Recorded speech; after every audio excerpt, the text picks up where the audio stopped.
so let's go ahead and get into the hot topics of the week. We got two of them. We're not going to be long-winded. Well, some of y'all are, but so the first question we pose is: will Lamar Jackson be a Raven next season? And if not, where do you think he'll wind up being? Mark, I'll let you start this one off. I think this was your topic that came up with. Looking at the state of what Lamar is asking for in this guaranteed deal, I think it's going to be hard pressed for the Ravens to try to make a deal with him, but I don't think it's going to be successful. I don't think they're going to be able to pull it out. For when they actually giving up a whole lot to keep this man there, and you asking him, well, you pretty much want to keep the coaches and everything else in order. It's going to be a tough deal to do it, to guarantee it, that is. So I do see him moving along from this Ravens team in the near future.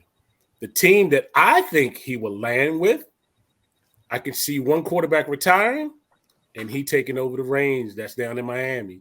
I see Tua sitting down and calling it quits, retirement, and I see them making a deal with Lamar and bringing Lamar back down to home in Miami and becoming the quarterback. I see him going to Miami. Marcus? I'm going to say yes, he will be there next season for several reasons. Number one, I think Baltimore would be crazy to get rid of him. They pretty much designed the offense around him. I mean, look at his backups. The backups are basically, was it Tyler Huntley and some other dude, which are basically, your broke version of Lamar. Yeah, pretty much.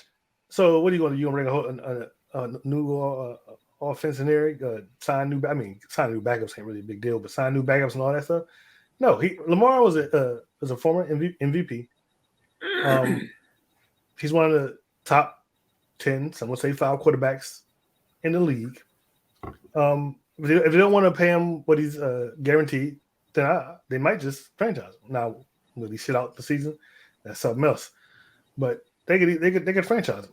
I think they need to be guaranteed, what, 40, 50 million a year? 50. Okay. That kills your cap. Yeah.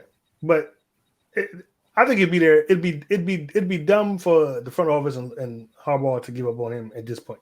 Like I said, you basically built your whole offense around him. And let's be real, Baltimore has not been successful due to the quarterback play.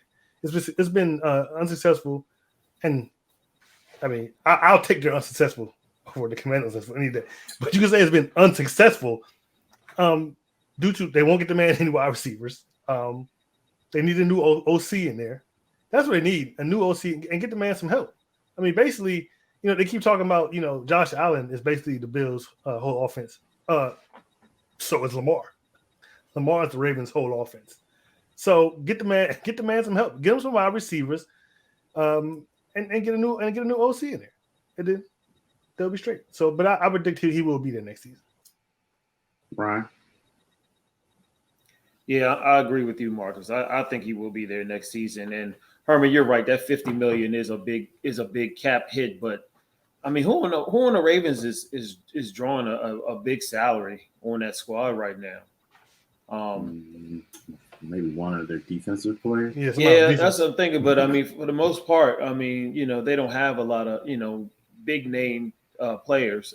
Maybe the tight end. I don't know how much he's making or if he has a new deal, but I think the Ravens can still absorb that and still be successful. I just can't see, again, like Marcus said, their whole offense is wrapped. That everything, the game plan, the calls is all wrapped around him and his talents. So if they let him go, they would have to start fresh with a whole new quarterback, whole new game plan, new linemen, everything. So I agree with Marcus. I think that they've invested too much in him, and they do have the franchise tag to tag him. So I think he'll get tagged. I think he'll be back next year. Well, I disagree with you, Brian and Marcus, and the reason I disagree with that is partially a lot of it is because of what Marcus said. They won't put anybody around him. And you look at Buffalo, they got Josh Allen, right? They went out and made a big trade and got Diggs. They got him a receiver. Other teams, they get their franchise quarterbacks receivers. It's what you do. I mean, you could even go back to when Dallas signed Cooper. You know, we cut him this year. They got him a receiver. I mean, you can go with the Eagles and A.J. Brown. Exactly. You can go with the Eagles and A.J. Brown. They got him a receiver. You, as talented as Lamar is, part of the investment in him is getting him talent around him, even if it's just one. They have a good run game. You just needed one superstar receiver. I just don't feel like they're trying to develop him, to make him a better passer, and I don't feel like they've invested really in him. Brian, you said that they would have to change. Yeah, they would have to change their offensive scheme, but that's not that big of a deal to do. Blocking is the same when it comes to linemen. You can run RPOs with a quarterback who doesn't run. You can do all this same stuff. It's not super as effective as it is with Lamar, but the fact of the matter is they didn't sign him. They're not giving him what he's demanding. Now you got this ugliness with the whole injury in the playoffs, because and we all know your team, getting to the playoffs, it's not guaranteed to get there every year. So every time you get to the playoffs, I mean, that's like, we got to go. This is when we got to get it, because you don't know when you're going to be back. The players and coaches, they all say it. So my opinion, that relationship has gone south now. It just has. As for where he may end up, I wouldn't be surprised to see New York pull out all the stops to get him the Jets. Which one? Oh, the Jets. They can offer you a former first-round draft pick in their quarterback they have. He's still young, so you never know. He could develop into something. They're gonna have to give up some other draft capital, but I wouldn't be surprised to see him go there. It would be interesting. They have a good young defense. Really, it seemed like the only thing the Jets were missing was a quarterback, in all honesty, this year. And then they got their running back coming back who got hurt. They had a good run game. They got some pretty good receivers. They may not have a super top star receiver, but hey, they may be willing to go out and get one. So I think he's gone. The relationship is south at this point, especially after this playoff thing. So I'm gonna say he's gone, and I'm gonna say he goes to the Jets. So you say at this playoff thing, what do you mean? The fact that he didn't play? Yeah, there's a question if he was actually hurt enough not to play in that game. Right. He shouldn't have played. I'm not saying he should have. I'm definitely not saying he should have. Why shouldn't he have? Unless he was healthy. Because he wasn't under contract. He didn't. Yeah, he wasn't. He wanted a contract, and what do y'all mean he wasn't under contract? He would get paid a salary for that game. Not. He didn't have his long-term contract. He didn't have his long-term contract the whole year. Why does he even start the year because why you already? I wouldn't have played. You already injured. Why mess up? We saw what happened to RG 3 years ago. He went out there in a playoff game and messed up a knee that was already messed up. And why even take the chance, and why not just sit out until they signed you? Why even play this season then? Because getting injured was a good possibility all season long. On good faith, and then you really don't think. I mean, you're saying you worked that hard and win that many games to get to the playoffs to sit out. That's what you're saying. So you're saying that he was really hurt and he just couldn't play, Brian? I'm hoping. That's what I'm hoping. I'd hate to think that he would not play in a playoff game with his teammates because of an injury, because he was worried about his future. Why do you think that he should be worried about his future? And he's injured. You said he was injured. So he's if injured. He was injured, I wholeheartedly agree he shouldn't have played. But if he had the ability to play, I think he should have played. Anything under 100% is injured. No, hurt. That's not true. Nobody's 100% right now in playoffs. Everybody's hurting. Everybody. It's about if you're injured. Okay, there's a difference between being hurt and being injured. Yeah, there's a difference. So the question is, was he hurt or was but he these players are playing with injuries. Some of them are, yeah. Not as serious as Lamar's was. So why do you think that? Why do y'all think that Harbaugh responded the way he did to the media about Lamar? He was almost like, I don't want to deal with that. You know what I mean? Like, why? Because he knew he had to play. He had a playoff game to win, and he could be concentrated on that.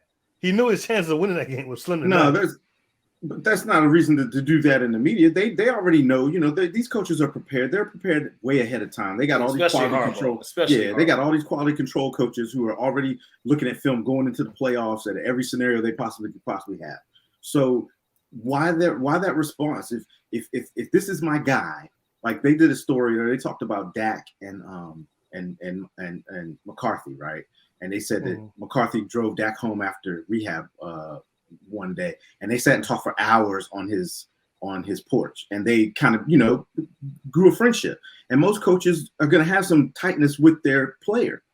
If you're tight with your player and that's the guy that you want, why is that your response? Like, I don't want to deal with his, you know what I'm saying? It's ugly. It's gotten ugly. Well, it's the Ravens' fault. It's gotten as well. Yeah, and in Harbaugh's defense, I mean, he probably has a lot of frustration and a lot of stress over that situation because it hasn't been resolved, and he really has no power to make it one way or another. Does he? Because just like he could stand on the table and say, get this man signed. And I know they're gonna do it, when they won what's best for the franchise. But he has a lot of influence with that. Because but most let me ask you a coaches question. don't get that. Let me ask you a question. In the players and their deals. You think Mike McCarthy had any influence on whether Dak got his contract or not? Not at all. No, because that's Jerry Jones, which that's totally different. But you have seen you've seen coaches kind of get questioned about that stuff. They kind of stay out of it, but you have seen coaches back their players. But he has backed them in the past. In the past, he did back him in the past. He did say he wanted them there. He wanted them playing all that stuff. And I think it's probably just frustration. I mean, how long has this been going on? This is all year, all season. Yeah. But I mean, it even started like last year. So, but why? Like I said again, his response seemed more directed at Lamar. He could have pushed his frustration at the reporter asking the question. Why are you asking me these questions when we got a playoff game coming? You get an injury report every week, and you'll see what his status is on the injury report. He could be okay. So which was the coach like? We only talk about the players that are playing. Belichick, so was that Parcells? And Parcells used to do that. Yeah. And I just think maybe just Harbaugh just frustrated anyway. I mean, you saw how he reacted with the sideline reporter during the game. I missed that. Wasn't asking about Lamar. Replay. Yes. And she wasn't even talking about Lamar. And he was very short and curt with her. But you know what though? That's because the NFL makes that they should not make these coaches do that. I know. I agree. Like that when in the heat of the game, that's just messed up. But all right. And you know where they got that from? Basketball. No, the XFL. XFL. Well, basketball's been doing that. Yeah, but they NFL didn't start doing it until the XFL started doing it. I didn't even think about it like that. I really thought they got it from basketball. I was like, oh, they doing what basketball does all the time. All right, so let's. Thank you for watching this clip from The Lev Game. You can find us on YouTube at The Lev Game, on Facebook and our Facebook group, The Lev Game. We're also on Twitter, The Lev Game 3, and on Instagram at the official The Lev Game. Once again, thank you for watching this video, and please like, share, and subscribe. Thank you.